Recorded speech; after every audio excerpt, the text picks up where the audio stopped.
ahí hay una flechita que dice 35.5 joules, cuando aplica ese choque eléctrico, ¡pum!, revierte al paciente. Y aquí abajo está el trazo de ese mismo paciente. Aquí viene la taquicardia o fibrilación ventricular en este caso. Aquí está la espiga del choque eléctrico y después ya pasa a un ritmo normal. Así es como funciona el desfibrilador, y los estudios nos han demostrado quiénes son los pacientes en riesgo, como decía el doctor Abraham Galicia. Entonces, el haber tenido un infarto se sabe que te pone en riesgo. El tener una miocardiopatía dilatada no isquémica también te pone un factor de riesgo. Y en términos generales, cualquier tipo o cualquier causa de disfunción ventricular izquierda que te deje una fracción de expulsión disminuida menos del 30 al 35% es un factor de riesgo para esto. Obviamente, como esta población es muy grande, bueno, pues necesitamos algunas otras estrategias, pues no se les puede poner a todos los pacientes. Este es un ejemplo, ¿no? Este es un ejemplo de un estudio publicado en 1997, donde si ustedes siguen estos criterios, los pacientes los puedes salvar de una muerte súbita, los puedes revertir de un paro cardíaco a través del desfibrilador.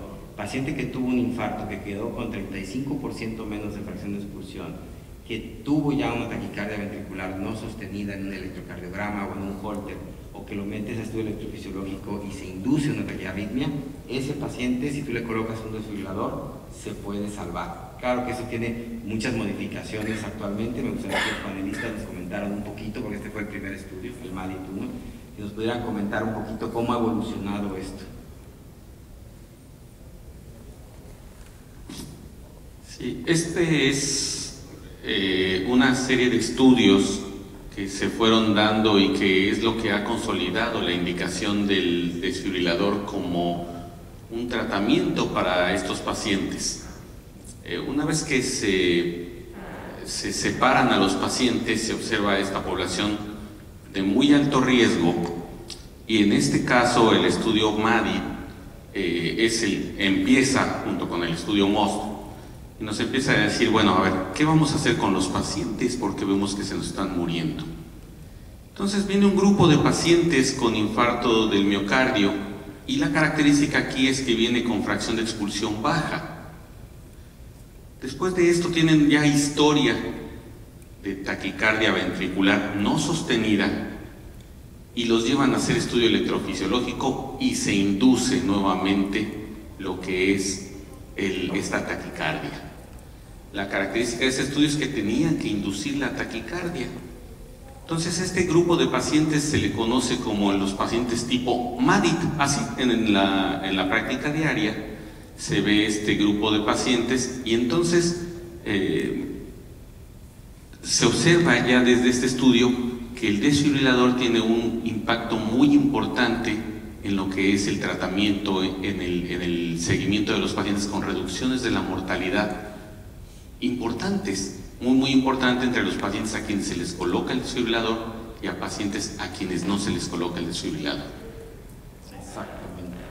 Entonces, en otros estudios, por ejemplo, después de ese se incluyeron con un poquito menos de fracción de expulsión, menos del 30%, y que tuvieran más de un mes del infarto. Ahí fue la característica, a ver qué tanto se recuperaba esa fracción de expulsión. Pero si al mes del infarto quedabas con menos del 30% de fracción de expulsión, dividieron a los pacientes entre implante de desfibrilador y no implante de desfibrilador, y sobrevivieron más los pacientes a los que se les implantó el desfibrilador. Entonces, nuevamente, el desfibrilador viene a demostrar su utilidad en este grupo de pacientes.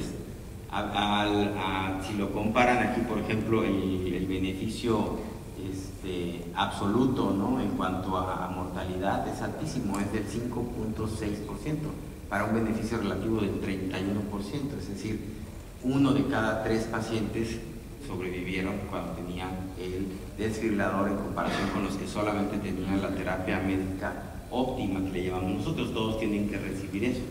Entonces, por eso es que las recomendaciones de las guías, ustedes las pueden ver ahí, es una recomendación de que se debe de implantar un marcapaso para prevenir la muerte súbita. Si el paciente tiene un infarto, por lo menos 30 a 40 días después del infarto, y tiene una fracción de expulsión menor del 30%. Entonces, es muy importante que nosotros a estos pacientes, ¿sí?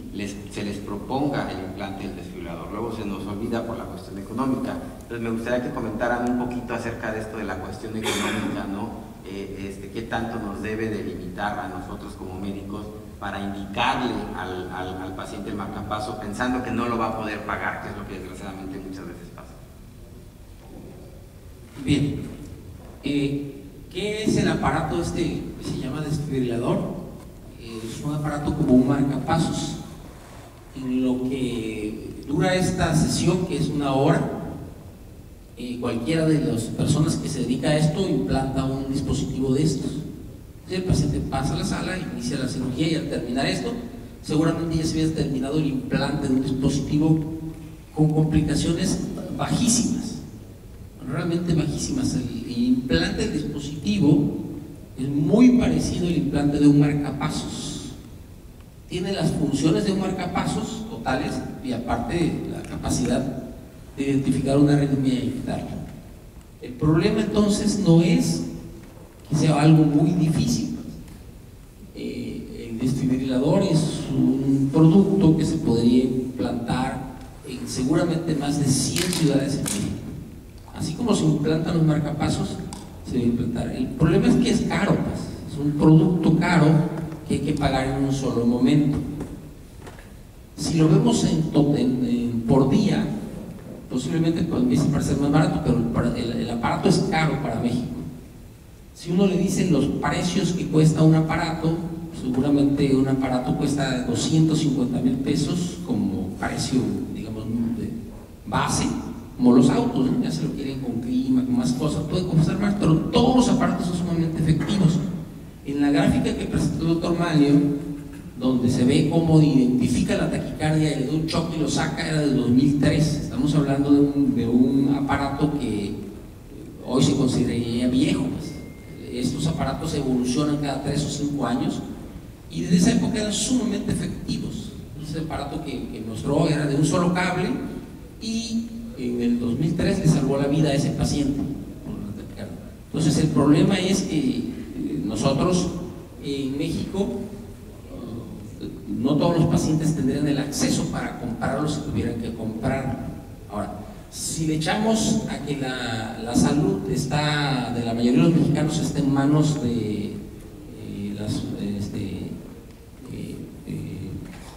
del gobierno, pues digamos, de las instituciones gubernamentales, la posibilidad de alcanzar esto sería mayor.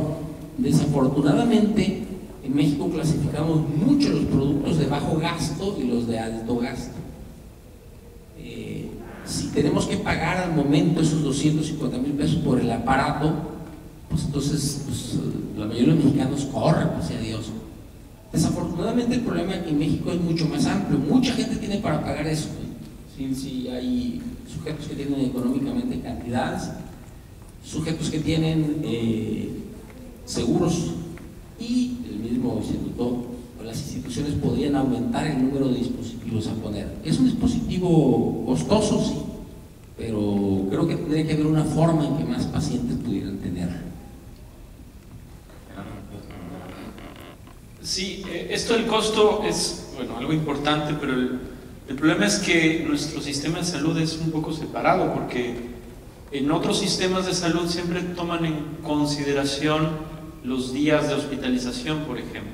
Entonces, si nosotros consideramos que un paciente tuvo una taquicardia ventricular, que no se revirtió, que se hospitalizó, etc., podríamos interpretar que si hubiera tenido un desfibrilador, pues hubiera tenido menos días de hospitalización o a lo mejor ningún día de hospitalización.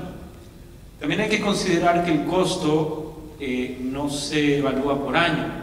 Sí, efectivamente vale 300,000 pesos un desfibrilador, pero el dispositivo va a estar entre 6 y 8 años en el paciente. Si nosotros dividimos el costo por año, 6 años por ejemplo, pues tendríamos que es un costo de 50,000 pesos por año, y eso vale un seguro de gastos médicos mayores, por ejemplo. Claro, para una persona en sí pagarlo, pues sí es como un coche, y tendría que haber sistemas para financiar ese coche, como lo hay para los autos. En cambio, en el sector salud, pues sería mucho más fácil que estuviera cubierto en muchos pacientes. ¿Qué es una cantidad muy grande? Bueno, eso depende, no es tan... si realmente analizamos los criterios de MADID-2, que son pacientes que quedan con fracción de expulsión baja después de un infarto, pues no son tantos como podríamos pensar, y que además tengan una expectativa de vida mayor de 1 año. No son tantos como se podía pensar, hay estadísticas de eso. Y finalmente el otro punto relevante a considerar en el costo es cuánto cuesta salvar una vida. Con el simple hecho de que funcione una vez estos dispositivos, pues ya salvó la vida del paciente, ya salvó una vez, y hay veces, pues la mayoría de los pacientes no lo salva una vez, sino tienen 2, 3 o 4 descargas durante la vida útil del dispositivo. Entonces, bueno, el costo es bien relativo, y algo muy grave en el país es que somos en Latinoamérica, a pesar de ser un país que tiene bastantes recursos, en la OCDE estamos bien posicionados, somos el país que menos implantes por millón de habitantes tiene. Tenemos alrededor de 2 implantes por millón de habitantes. En otros países, como en Cuba, por ejemplo, hay 15 por millón de habitantes, en Colombia hay como 40 por millón de habitantes, en Europa o en Estados Unidos son 200 por millón de habitantes. Entonces realmente no estamos incidiendo en una protección efectiva para estos pacientes. Sí, exactamente, ese es el punto, es crear un poco de conciencia de que la muerte súbita sí se puede prevenir, que puede ser que sea un dispositivo caro, pero que hay que intentar ofrecérselo al paciente. Si nosotros de entrada como médicos o como cardiólogos no les se lo ofrecemos, pues el paciente no va a ir a buscarlo solito al internet, no va a saber que eso existe.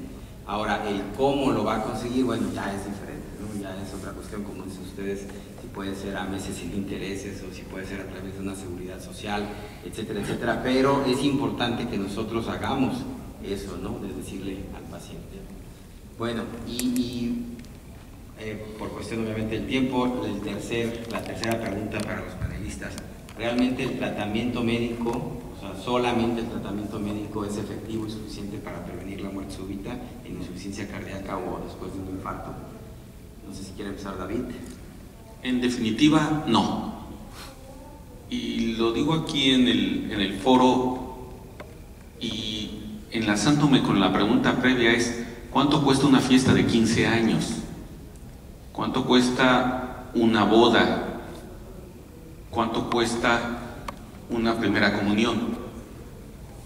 Todo mundo se gasta una cantidad importante en este tipo de festividades o en un coche, ¿no? La Ciudad de México estamos inundada de coches, pero poca gente paga por un desfibrilador.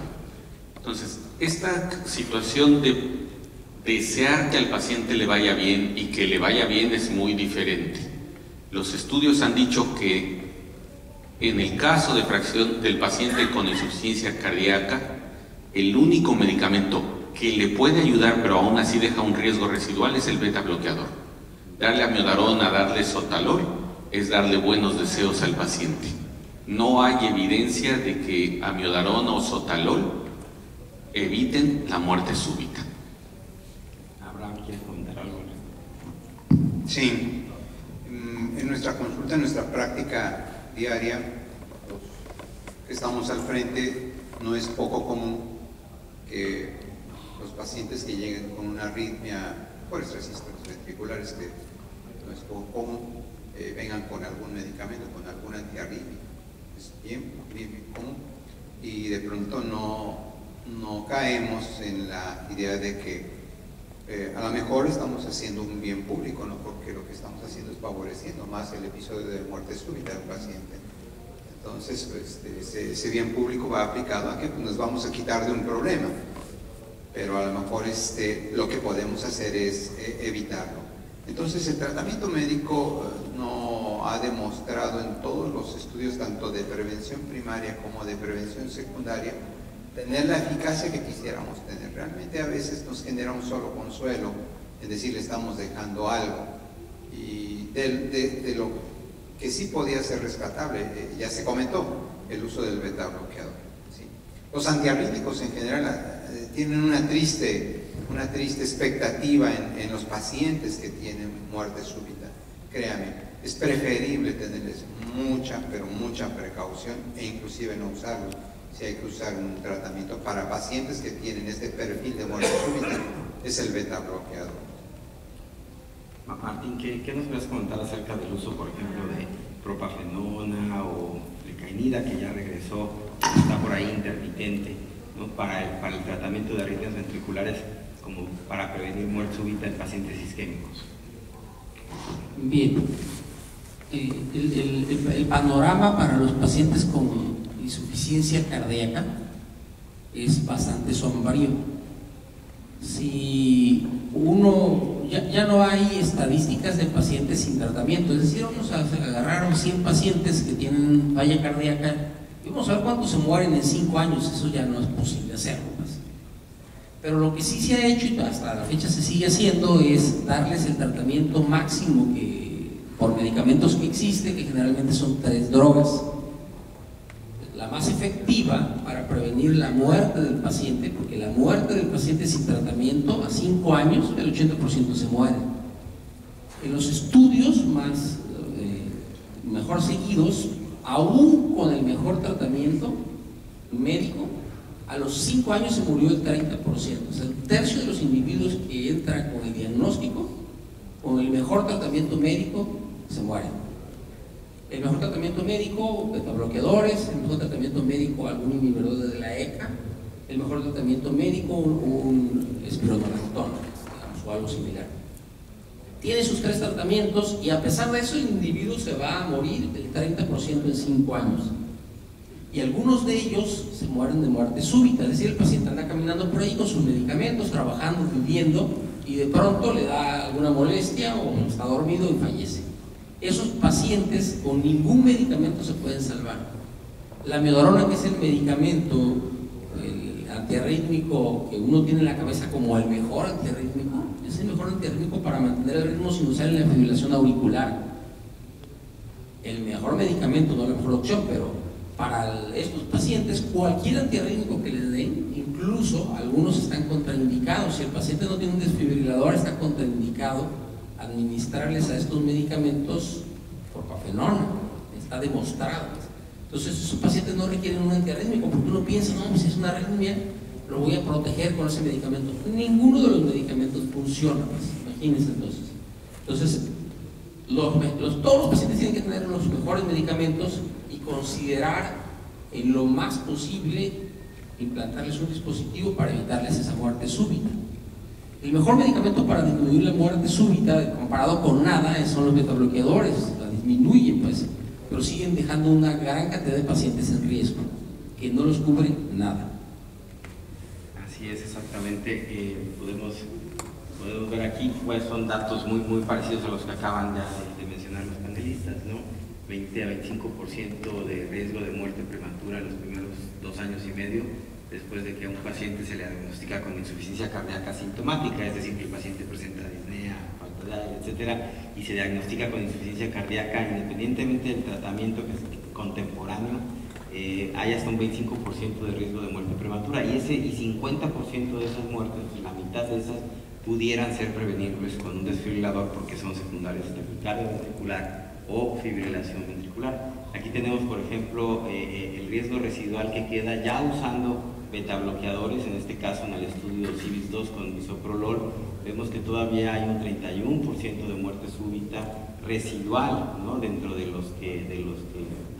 total de las muertes que hubo. Obviamente la cifra es variable, en otros estudios se mencionan más, pero probablemente porque la población fue un poquito menor, pero sigue habiendo, pues, un riesgo residual y no lo debemos olvidar. No por estarle dando los medicamentos al paciente lo vamos a disminuir. Una cosa que ya se mencionó hace rato es cómo podemos estratificar a los pacientes. Este es un ensayo clínico muy exitoso, de falla cardíaca o insuficiencia cardíaca y muerte súbita. Aquí los pacientes podían tener una causa isquémica o no isquémica de la insuficiencia cardíaca, pero tenían una clase funcional disminuida entre 2 y 3, tenían una baja fracción de expulsión menor del 35%, estaban ya tomando los inhibidores de enzima convertidora y los betabloqueadores, y un grupo se llevó a desfibrilador y otro grupo no se llevó a desfibrilador, y los que tuvieron el desfibrilador tuvieron menor mortalidad que el grupo que no tuvo el desfibrilador. Entonces realmente el desfibrilador sí ayuda mucho. No sé, Gerardo, si quisieras comentar algo acerca de esto de la causa isquémica o no isquémica, ¿no? en el uso del desfibrilador. ¿Qué tanto debemos de poner atención en eso, en la insuficiencia cardíaca? Sí, hay recientemente estudios confusos, no confusos, sino que ponen cambian ciertas expectativas que teníamos acerca de poner los desfibriladores en pacientes con cardiopatía isquémica, particularmente el estudio Danish.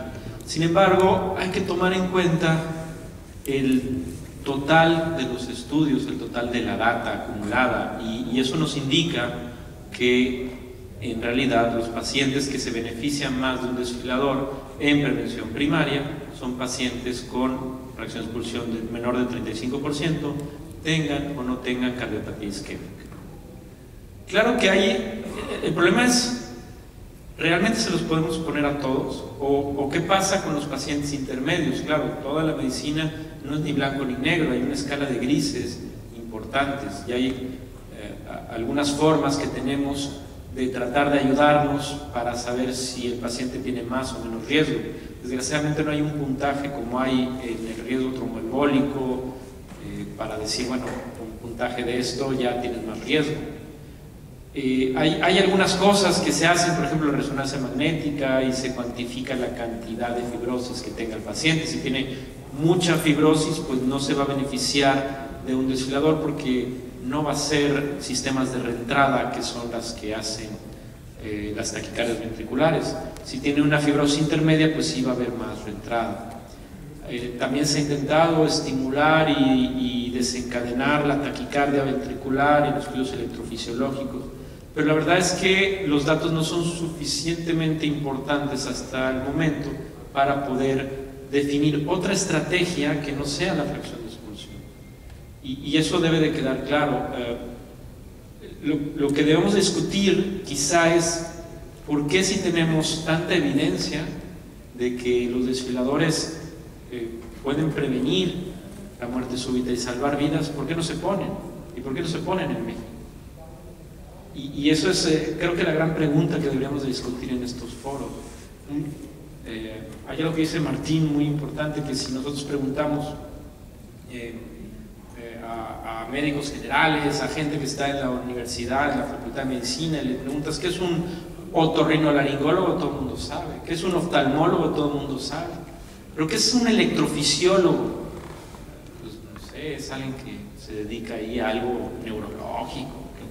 Entonces creo que la gran labor que nos hemos perdido nosotros como electrofisiólogos es precisamente no difundir a la medicina en general que existe una subespecialidad que ve los trastornos arrítmicos, y que cuando hay un trastorno arrítmico no se debe pensar en que se va a referir al cardiólogo, sino que se va a referir al electrofisiólogo. Y creo que ese es el mensaje que debemos de dejar nosotros. Así es. Bueno, ¿algún comentario final por parte de los panelistas antes de cerrar este foro? Ya estamos a tiempo. Pues yo creo que aprender la lección, ¿no? Mi primera intervención, casi a todos los asistentes los pusimos del lado izquierdo.